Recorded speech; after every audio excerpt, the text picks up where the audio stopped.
السلام علیکم، کنارہ ٹی وی میں آپ سب کو خوش آمدید۔ چلیے آج سنتے ہیں آج کی ویڈیو میں کسی کی زندگی پر بیتی ہوئی ایک خوفناک اور سچی کہانی۔ یہ بات میری جوانی کی ہے۔ ان دنوں میں بس اپنی ہی دھوس میں رہتا تھا، نہ گھر والوں کا پتہ ہوتا تھا، نہ پڑھائی کا، نہ ہی ابا جی کے کاروبار کا۔ میں بس اپنے ہی دھن میں رہتا تھا۔ اسی طرح میں نے اپنے آپ کے لیے ہی ایک ٹرپ پلان کیا اور میں مری کے لیے نکل گیا۔ نہ گھر والوں کو کچھ بتایا، نہ کسی اور کو، نہ ہی کوئی دوست اپنے ساتھ لے کر گیا۔ مری پہنچ کے میں نے سب سے پہلے وہاں کے ایک بہت ہی اچھے ہوٹل میں اپنے لیے ایک کمرہ بک کروایا۔ جب میں نے کمرہ دیکھا تو کمرہ بہت ہی کشادہ تھا۔ آرام دہ بیڈ، بہت خوبصورت کمرہ، ایک الماری، 7 باتھ روم۔ میں تو کمرے میں جاتے ساتھ ہی لیٹا اور پتہ ہی نہیں چلا کہ میری آنکھ لگ گئی۔ 2-3 گھنٹے بعد جب میری آنکھ کھلتی ہے تو مجھے یہ پتہ لگتا ہے کہ پورے ملک میں تیز بارش کے باعث ساری سہولیات بند ہو چکی ہیں۔ پہاڑی علاقوں میں تو ویسے بھی جب بارش ہوتی ہے تو وہاں کا موسم بہت ٹھنڈا ہو جاتا ہے اور سڑکیں وغیرہ سب کچھ بند کر دیا جاتا ہے تاکہ کوئی بھی حادثے پیش نہ آئیں۔ یہاں پر مجھے یہ بھی پتہ لگتا ہے کہ فون سروس وغیرہ بھی بند ہو چکی ہے، بارش بہت زیادہ ہی تیز تھی۔ اب میں اپنے مری کے ٹرپ کو بہت ہی پچھتا رہا تھا کہ میں اپنے گھر والوں کو بھی بتا کر نہیں آیا اور ملک کے ایک دم سے حالات کو کیا ہو چکا ہے۔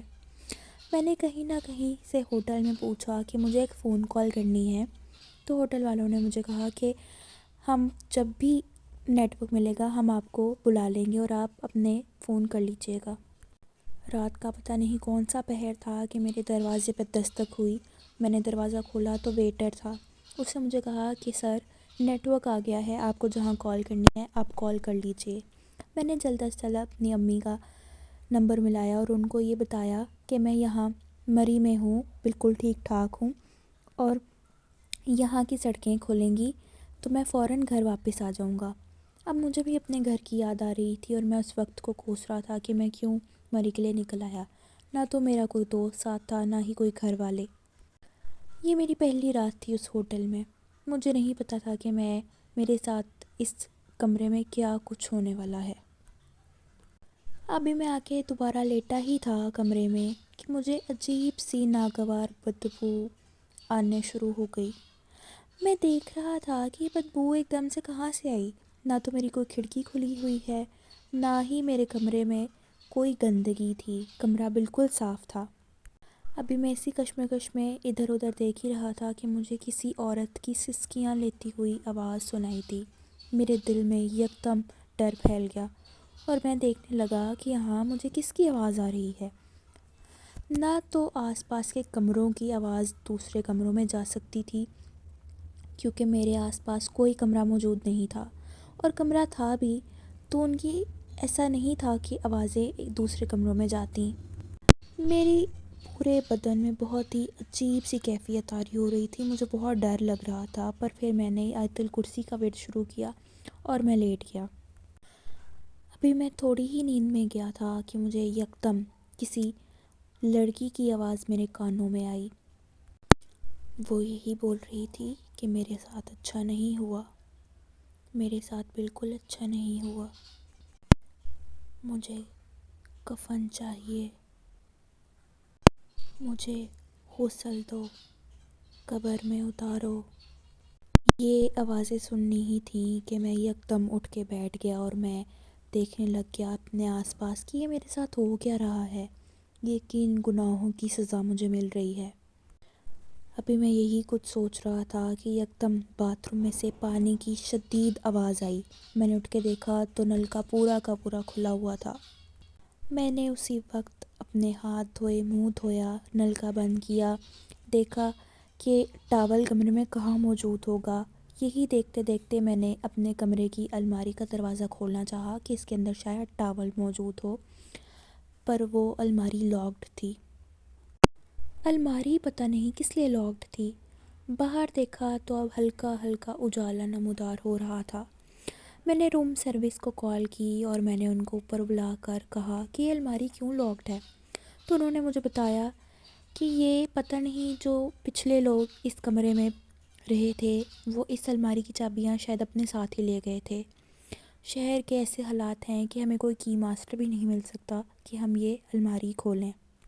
اگلا پورا دن میں بس کمرے میں پڑا رہا اور وہی آوازیں مجھے سنائی دے رہی تھی۔ کبھی کسی لڑکی کی رونے کی آواز آتی، کبھی بہت ناگوار بدبو سے میرا پالا پڑتا، اور کبھی وہی پراسرار آواز میرے کانوں میں آتی کہ مجھے قبر میں اتارو، مجھے غسل دو، مجھے کفن چاہیے، میرے ساتھ بالکل اچھا نہیں ہوا، مجھے انصاف دلاؤ۔ میری برداشت کی حد بالکل ختم ہو رہی تھی۔ میں نے اپنا سارا سامان پیک کیا اور میں ہوٹل سے باہر نکل ہی رہا تھا کہ ہوٹل کا مینیجر مجھے آ کے بولا کہ سر، ہمارے پورے شہر کے ہر ہوٹل میں آپ کو کوئی کمرہ نہیں ملے گا، آپ یہاں سے جا کے بہت بڑی غلطی کر رہے ہیں۔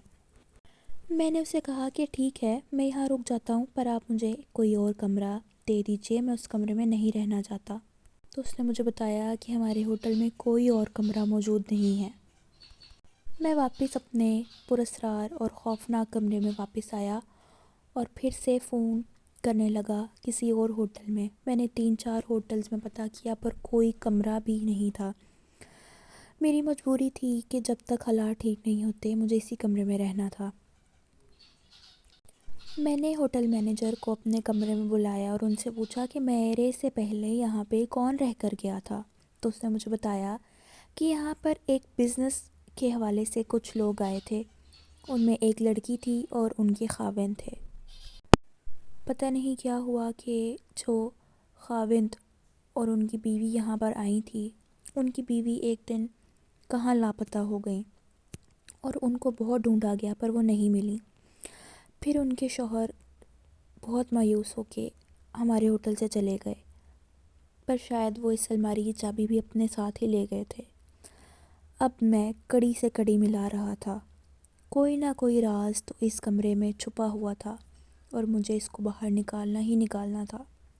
رات ہوئی، پھر سے وہی آوازیں، وہ رونا، وہ باتھ روم کے نلکے کا کھل جانا، رونے کی آوازیں، میں بہت تنگ آ گیا تھا۔ اگلے دن میں نے ہوٹل کی مینجمنٹ کو بلایا اور میں نے کہا کہ ہم کو یہ الماری توڑنی پڑے گی۔ وہ لوگ کچھ اپنے ساتھ ٹول باکس لے آئے، اس میں ہتھوڑی تھی۔ میں نے بس سامان پکڑا اور میں دروازہ توڑنے لگا۔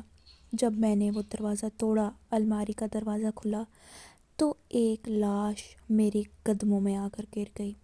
وہ شاپر میں لپٹی ایک لڑکی کی لاش تھی۔ اب جا کر مجھے سمجھ آئی کہ وہ بدبو کہاں سے آ رہی تھی۔ کمرے میں اتنی ناگوار بدبو پھیل چکی تھی جو ایک لاش کے سڑنے کی بدبو تھی۔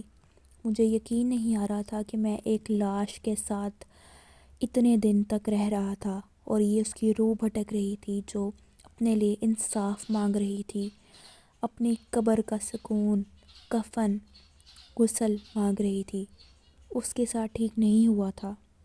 میں نے ہوٹل مینجمنٹ کے ساتھ مل کر اس لڑکی کو کفنایا، دفنایا اور اس کی قبر پہ جا کے فاتحہ پڑھی، اس کا جنازہ ہوا۔ اس کے بعد جب میں اپنے ہوٹل روم میں واپس پہنچا تو دیکھا کہ بارش بھی بالکل ختم ہو چکی تھی، یعنی اللہ کی طرف سے میرا یہاں آنا صرف اسی چیز کا باعث تھا کہ اس لڑکی کو اپنی اصل جگہ پر واپس جانا تھا، یعنی کہ قبر میں جانا تھا۔ میں جب اپنا سامان واپس پیک کر رہا تھا تو مجھے ایک ڈائری ملی جس سے مجھے بعد میں پتہ چلا کہ اس لڑکی کے ساتھ دھوکہ ہوا تھا۔ وہ اپنے باس سے محبت میں مبتلا ہو گئی تھی۔ اس کا باس اسے نکاح کر کر ادھر ہوٹل میں لے آیا تھا اور پھر وہ یہیں اس کا فائدہ اٹھا کر اس کو قتل کر کے اس الماری میں لاک کر کے اپنی زندگی بسر کرنے چلا گیا تھا۔ تو اللہ کے ہر کام میں بہتری ہوتی ہے۔ اس لڑکی کو اپنی آخری آرام گاہ پر میرے ہی ہاتھوں جانا تھا، میں ہی وسیلہ بنا تھا۔ ویورز، یہ تھی آج کی کہانی۔ اگر آپ لوگوں کو کہانی اچھی لگی ہو تو چینل کو سبسکرائب کر دیں، ویڈیو کو لائک کر دیں۔ میں ملتی ہوں آپ سے اگلی کہانی میں، اگلی ویڈیو میں۔ تب تک کے لیے اللہ حافظ۔